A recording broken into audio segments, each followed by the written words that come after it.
They broke their nose and broke a cheekbone and a lot of stuff.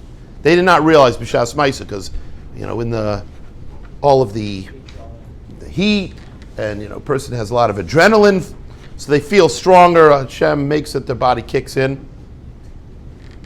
So anyway, they didn't realize about the pain and everything that was going on with them.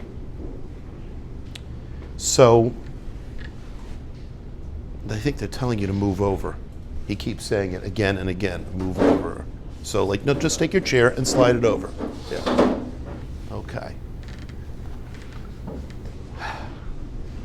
All right. So there was this person who I said was in this horrible accident, and all freaked out, and b'shas ma'isa didn't bother them. They didn't realize the pain that they were in because of all the adrenaline. They didn't realize the extent of the damage, how destroyed the car was. They thought, okay, a car had a lot of damage, but I'm going to have to pay for it to get fixed. And they didn't realize how lucky they were to even be alive. The airbags went off, whoa. Not just the airbags, the front airbag, the side airbag, it's just really? They didn't realize they were in literally a bubble. But, okay, they have broken ribs now. They realized they have broken ribs. Very upsetting. And they were right behind somebody else's car, so when the other car stopped, they didn't stop quick enough, and they smashed into the car, and the car was totaled. And they were almost killed, but whatever. So they called me up, crying, screaming, freaked out. I spent a nice long time for the last, I would say 3 days, trying to calm them down, trying to get them recognizing you're alive, Baruch Hashem, you're not dead or anything. Okay. And I kept saying, what was the message that I said? There will be better days. There will be better days. No, there won't be. You don't understand. My life is destroyed. And I don't have the thousands of dollars to get the car out of the whatever it's called, the lot that's holding it. And they're holding it, and then I have to pay the deductible, which is thousands of dollars from the insurance and all this stuff. And I'm going, I understand. Well, no, you don't understand. Yeah, you say it, but you don't, and you don't understand, appreciate what I'm going through, and all right, fine. So that's what I tell them then. Meantime, I keep telling them, speak to your boss. You work for a company. Yeah, but my boss is letting me go, and the company's going bankrupt. And I said, I understand, but speak to your boss and ask the boss if the boss can help you find another job. No, he's a jerk. He doesn't care about me. All he cares about is himself. He's mean. He's horrible. I said, what do you lose by asking him? Well, he'll scream at me. So he'll scream at you. Who cares? Maybe he won't scream at you. On one hand, maybe he'll scream at you. Maybe he won't scream at you, but at least you asked him. I'm not asking him, and I'm never going to get another job like this. And I said, I thought you hated the job. I do hate the job. Okay. Back, forth, all right. So, needless to say, they were not going to ask him for about a job. So I figured, what do I do? So I can't keep giving eightas and they're worthless. So should I call the boss myself? Then I said, don't get involved. Stay out of it. So I'll say nothing. And all I kept saying was, there will be better days. There will be better days. You just have to think to yourself, there will be better days. And this, whether or not you realize it, it's a bracha. It's a blessing. There's something good that will come from this. They didn't die. Well, to be everything destroyed and say something good is going to come from it. You didn't die. Well, they wouldn't have died before that either. So I said, but who knows? Maybe it's got to be that something good's coming. I said, you got to just daven. Don't give me davening. I said, listen, you have to daven and say, Hashem, let me see the benefit. Let me see the picture. So I called them up yesterday, checked in in the morning. Everything was miserable. Checked in at night, thought, who knows? Maybe it will still be miserable, but maybe not. So I check in. And they are exuberant. They're excited. They're so happy that it's amazing. I'm like, did I miss something? They go, oh, it's amazing. You're not going to believe this. I'm like, well, what happened? They go, first of all, they found out on film that it was not my fault for hitting the people, even though I was right behind them, but they stopped so short that it came up on the camera, the street cameras came up that they were at fault. And the police reversed it, and they did not give me a ticket because they were questioning if they should give me a ticket. They did not give me a ticket, gave them a ticket for reckless driving. And then my insurance company said, you're not responsible, don't worry. Their insurance is going to have to pay you, they're responsible. Next, that was the first thing. So I was like, wait one second, remember your nose is broken, your ribs are broken, your cheek is broken, all these things? You need to go to a lawyer right now and ask the lawyer what to do, because if they're responsible now, if you're responsible for yourself, okay, what do you do? Sue yourself? I said, but if they're responsible, then I said, really, the truth is you could have your insurance company pay the $2,000 deductible, but you get some kind of benefits. I said, but even if not, now for sure, you need to call a lawyer. So they start fighting with me that they have an uncle who's a lawyer, but they don't want to use that uncle. So I said, so don't use that uncle. No, you don't understand. I do understand. You don't want to use your uncle? Don't use your uncle. Find a lawyer. No, my uncle. I said, leave your uncle out of this. No, my uncle's one of the best attorneys. Yeah, but you told me you don't want to use your uncle, so who cares if he's the greatest attorney? Go on and on and on and on. My uncle. I said, hello. We just had a moment. Everything was great. So why are you doing? So I said, all right, fine. I convinced them to call an attorney. And then they're going to call their aunt, because they're not going to call an attorney, they're going to call the aunt, who's the wife of the attorney, because they like the aunt but not the uncle. Whew. You can't even make this stuff up. All right, fine. Then as I'm ready to get off the phone, they go, oh, and by the way, I'm moving back to where I moved to New York from. I said, yeah, but you don't have a job. Well, I actually do have a job. You do have a job? I thought you didn't have a job. I'm thinking, did my wife think that she's giving this person a job? I mean, like, where's the job from?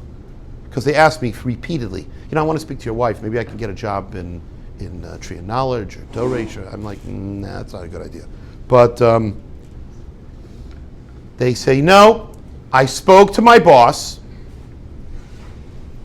I'm like, my eyes like, wow, okay. And I asked him, I said, hello, you're firing me and I'm in such a messed up situation. Can you refer me somebody who I could speak to and ask for a job? So the boss says, listen, actually, I could do a little bit better than that. I have a friend that I know that just bought a huge piece of real estate, a major apartment complex, and what I'm going to do is I'm going to call this guy up and tell him to hire you. So sure enough, that's what happened. The person called this person up and said, hey, I have a job for you. I heard you're great, and I'd like to meet you on Friday, this week, Friday. And in fact, I'm going to fly you down to the job site where all these apartments are, and you could get a feel for the whole thing. And don't worry, I'll pay for you to fly and pay for your, everything. And I'll pay for your time. Amazing.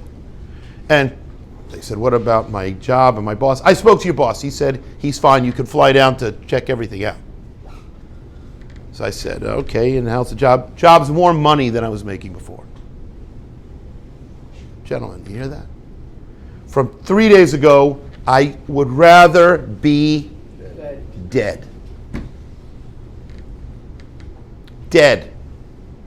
And my boss basically told me on Friday that he's, going bankrupt and the company's closing. And I have no more job in a month. And I have nothing. And I have a car that I can't stand, which got totaled on Shabbos. And all this happened. And then they end up getting a job, and the car being totaled did hurt them, but then it was that somebody else is at fault. They lived, but now they're going to collect a lot of money in insurance. And who's to know? You guys think to yourself, when you're in that moment, and it is so bad, this is the worst thing, and I wish it was over, and there's no more future. And you don't know what's to happen in 3 days. You don't know what's to happen in an hour. You don't know what's to happen in 5 minutes. You don't know. So as much as when we say, Baruch Hashem, it is Baruch Hashem. Yes, even the bad stuff is a Baruch Hashem. This person was in New York, hated being in New York, hated that situation. Wanted to be somewhere else, anywhere else. Even though they thought New York, I grew up there, it's the greatest, I'll be with my family, I'll be with my friends.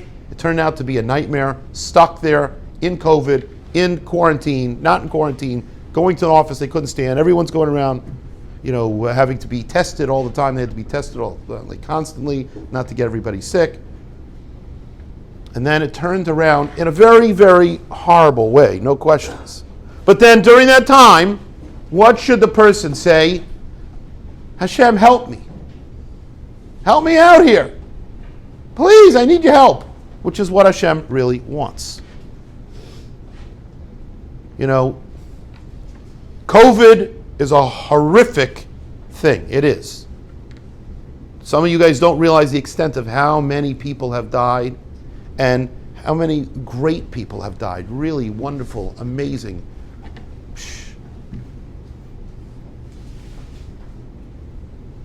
I look at every person as a painting. You know how long? It doesn't take 5 minutes to make a painting. One day you'll go to a museum and you'll see these incredible paintings that are priceless. And the people who made those paintings didn't spend a week or 2 weeks making those paintings. They could have spent, what? Years making those paintings. And a lot of work went into the painting, the detail, this, that, and their life went into it. And they didn't make any money from it. They didn't make any money. They were hired by somebody and they was paid for their room and their board. And later on, when they're dead, then their paintings are worth priceless amounts of money. Say, take somebody like, I'm giving you a marshal name that everybody knows. Huh? Let's say, what? I was going to say the Novominsker Rebbe. Okay, sorry. The Novominsker Rebbe. The Novominsker Rebbe wrote such chashva svarim and started yeshivas and worked tirelessly at meetings and meetings and meetings and went around to help people and help yeshivas and help people and help build up other yeshivas and help build up Klal Yisrael. For so many years he gave all of his koiches to this. Did he get rich from it? No. Did his family get rich from it? No. And all of his koiches went into building more yeshivas. And then he gets sick and he dies. And he really wasn't that sick. So I look at it as it just took a gorgeous painting and destroyed it. Now, why Hashem did it, I don't know. But most people don't realize the loss that has happened from this. The horrific loss. And so many families that have been affected by this. Young families that have been left without a father or a mother. It's like horrific. And I look at it and say, Hashem wants everyone to daven. And other guys go, it doesn't bother me. I got COVID. It didn't even bother me. Okay. But there's so many people. So it's like the person who was in the car accident and walks away and everything's fine. You're lucky. Doesn't mean big deal. Car accidents are not a big deal. Yes, they are a very big deal. And other people aren't as lucky. So you need to daven for other people. You need to pray, Hashem, take away this thing. I don't know why. I'll tell you the better thing than to daven for take away the COVID, because the COVID's here for a reason. So there is a purpose. The purpose is to make everybody change. So change. Bad things happen for a good reason. Look for the reason, and the reason should be, if you can't think of a reason, daven, Hashem, bring Mashiach, rebuild the Beis HaMikdash, Hashiveinu Eilecha v'Nashuva. But bad things happen for good reason. So instead of saying, Hashem, no, it's Hashem, why? What did we do? Please help out. Please help me. Please help my family. Please help Klal Yisrael. Please help all these other people. Daven for somebody. Have a real purpose. Let some good really come from it. So you're right. And you will see real benefits. But don't ever give up and say, this is just so bad. I wish I was dead. I wish it was over. Because there is good. There will be sunnier days that will come from it. It's got to be your attitude. Think positive. Let's have a great day.